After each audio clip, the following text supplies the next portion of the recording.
ไปดีเนาะมาขอกับเจ้ารถคุณใดเนาะเหมือนนี้เนาะรถใส่ขบกว่าเด้อใหม่ๆ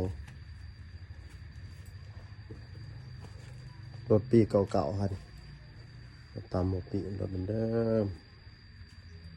รถจุดปักซีเขาเนาะทางหลักสิบสนใจก็ติดต่อหาเขาต้องเฟซเลยฝากงามเราลังกะซีเนาะนี่ติดจำเลยจากลอยได้ครับนี่เด้อครับประกันเลยบ่ต่ำบ่ปีรถเดิมนะซื้อไปใส่ของขั้วใส่ได้หลายปีเนาะจากดีสีงาม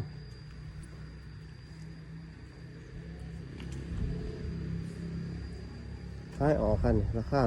136 ล้านเด้อเจ้าคนใดคัน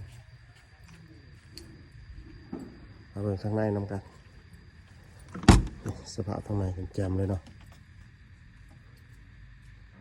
เดิมครับ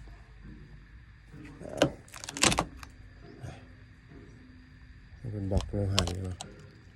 บอกจะโรงงานเลยได้ไปผมผิดหวังเด้อคันนี้เด้อสดผ่อนได้